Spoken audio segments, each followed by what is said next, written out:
নমস্কার, আরও একটা গুরুত্বপূর্ণ আপডেট নিয়ে চলে এলাম। খুব গুরুত্বপূর্ণ ভিডিও। চ্যানেলে ফার্স্ট টাইমে দেখলে চ্যানেলটাকে সাবস্ক্রাইব করে বেল আইকনটা টিপে রাখতে হবে লেটেস্ট গুরুত্বপূর্ণ আপডেট পাওয়ার জন্য। স্টেপ টু স্টেপ আজকের আপডেটটি আপনাদের সামনে তুলে ধরছি। আজকে কথা বলবো চুক্তিভিত্তিক কর্মীদের নিয়ে। চুক্তিভিত্তিক কর্মীদের নিয়ে কথা বলবো। সেপ্টেম্বর থেকে কী বেতন বাড়তে চলেছে, মুখ্যমন্ত্রীর বড় ইঙ্গিত কী জানালেন আজকের এই ভিডিওতে বিস্তারিত ব্যাখ্যা করবো। চ্যানেলে ফার্স্ট টাইমে দেখলে চ্যানেলটাকে সাবস্ক্রাইব করে বেল আইকনটা টিপে রাখতে হবে লেটেস্ট গুরুত্বপূর্ণ আপডেট পাওয়ার জন্য। স্টেপ টু স্টেপ আজকের আপডেটটি।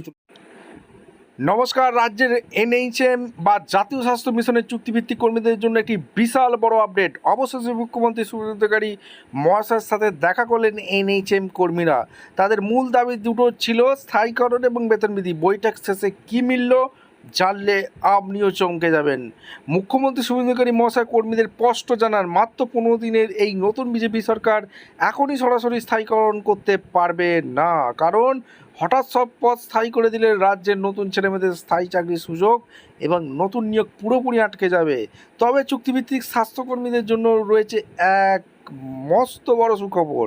মুখ্যমন্ত্রী প্রতিশ্রুতি দিয়েছেন, ভারতের অন্যান্য বিজেপি শাসিত রাজ্যে এনএইচএম কর্মীরা যে উচ্চ হারে বেতন পান, পশ্চিমবঙ্গের কর্মীরাও ঠিক সেই বেতনই পাবেন।